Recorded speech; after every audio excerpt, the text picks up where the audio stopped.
সত্তরের কাছাকাছি পানসি এলেই আমার মনটা যমুনা দুলতে শুরু করে। এই দোল কিসের দোল সেটা আমি ছাড়া জগতের আর কেউ জানে না, কেউই না। জাফর মামার এক অতি সুন্দরী মেয়ে আছে, বয়স 17 কি 18, নাম অদিতি। পৃথিবীতে জন্ম নিয়ে যতগুলো সুন্দরী মেয়ে দেখেছি তারা কেউ ওর ধারে কাছেও না। তার চোখের চাহনি, চুলের বাজ, খুঁটাকে খুঁটার কথা বলি। জাফর মামার কাটে নৌকা ফিরল। আহারে, জগতে সেই সুন্দরী মহিষী নারী খুলে অভ্যর্থনার জন্য দাঁড়িয়ে। কিরে অপু, তুই তো অনেক বড় হয়ে গেছিস।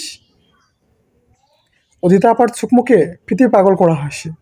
আমি মিটিমিটি হাসছি। বাবা এবং জাফর মামা সামনে হাঁটছেন, আমরা পেছনে পেছনে হাঁটছি। অদিতা আপা আলতো করে আমার গালটা টিপিয়ে দিল। জাফর মামার বউ রান্নাবান্না করে রেখেছেন, না খেয়ে যাওয়ার কোনো উপায় নেই। খাওয়া দাওয়া শেষ করলাম। সো মামি অনেকক্ষণ বললেন যে আজ রাতে এখান থেকে যাওয়ার জন্য, কিন্তু মায়ের জন্য আর এটা হয়ে ওঠে না। জাফর মামা অনেক রিকোয়েস্ট করলেন মাকে যে ভাবি আজ রাতে থেকে যান না প্লিজ, কালকে হচ্ছে আপনাদেরকে নৌকা তুলে দেবো। কিন্তু মা সবিনয় অনুরোধটা প্রত্যাখ্যান করলেন, বলেন ভাই সাহেব আসবে না, সামনের বছর আসলে অবশ্যই একটা থাকবো। মায়ের উপর প্রচণ্ড রাগ হয়। যদি আজকে রাতটাই বাসার থেকে যেতে পারতাম তাহলে হয়তো পৃথিবীতে আমার মায়ের জন্য সার্থক হতো, নিজেকে নিয়ে অনেক গর্ববোধ করতে পারতাম। কিন্তু মায়ের জন্য তা হয়ে ওঠে না। জাস্ট কেবলই চোখ বেয়ে জল গড়িয়ে পড়ে এবং সবার অলক্ষ্যে অদিতি আপা সেই জলটা মুছিয়ে দেয়।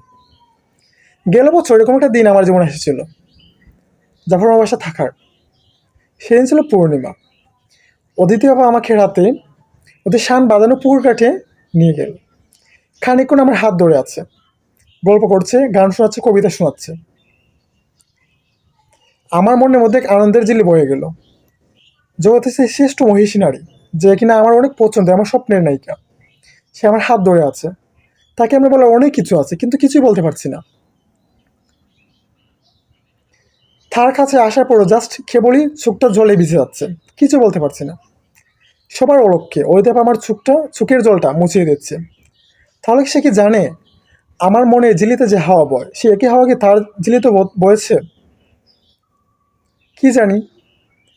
সেদিন প্রতিজ্ঞা করেছিলাম জীবনে যদি বিয়ে করে দিলে অদিতি আপাকে বিয়ে করব, কিন্তু কখনো সেই বিষয়টা তাকে বলতে পারছি না, বলা হয়ে ওঠে না কখনো, হয়তো আর কখনো বলতেও পারবো না। জাস্ট এই বিষয়টা ভাবার পরপরই জাস্ট চোখ দিয়ে জল গড়িয়ে পড়ছে। আমাদের নৌকা, আমরা আবার নৌকায় উঠলাম। জাফর মামার ওয়াইফ অদিতি আপা সবাই হচ্ছে আমাদেরকে নৌকা তুলে দিল। মনটা একরাশ বিষণ্ণতা নিয়ে হচ্ছে ওদের বাসা থেকে বের হলাম। মনের মধ্যে একরাশ জমাট কষ্ট, মানে কিছুতে ভালো লাগছে না। বিকাল 5:30টার দিকে আমরা কাগওয়ালা বাজারের দিকে পৌঁছলাম। দূরে মসজিদে মুয়াজ্জিনের আজান শোনা যাচ্ছে। হঠাৎ করে মনটা আনন্দে ভরে উঠল, মনে প্রকার হাওয়া বয়ে গেল। ভাবলাম হয়তো নানু, মামা সবাই হয়তো আমার জন্য ঘাট পাড়ে দাঁড়িয়ে আছে, অপেক্ষা করছে। আমার খালাতো ভাই সুমন, সে হয়তো পায়চারি করছে কখন আমরা যাচ্ছি। সুমন হচ্ছে আমার সমবয়সী, অবশ্য সবসময় দুষ্টমি করি।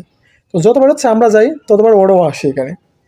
ও সে খেলাধুলা করি, সাঁতার কাটি, ঘোরাফেরা করি। ভাবতেছি হয়তো মা যখন ঘাট থেকে নামবেন, নানু হয়তো মায়ের গলা জড়িয়ে খাটবেন।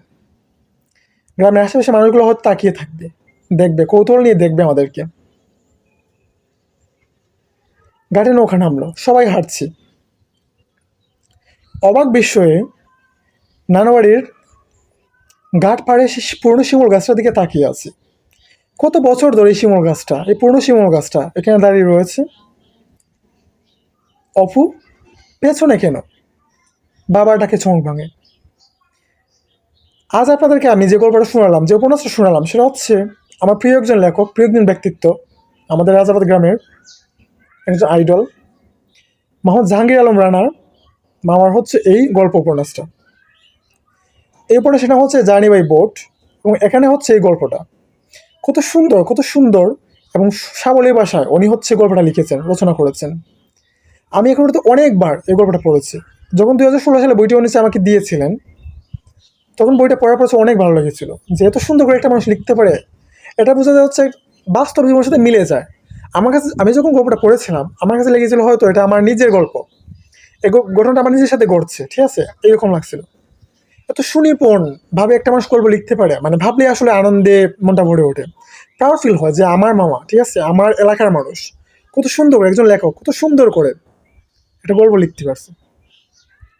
তো যারা হচ্ছে আজকে আমার এই গল্পটা শুনেছেন বা যারা আমাকে দেখছেন, অবশ্যই আমার পেজটা ফলো দিয়ে রাখবেন, এবং আগামীতে হচ্ছে আপনার সাথে আরো সুন্দর সুন্দর গল্প নিয়ে হাজির হব। সেই পর্যন্ত আপনারা ভালো থাকবেন, সুস্থ থাকবেন। আল্লাহ হাফেজ।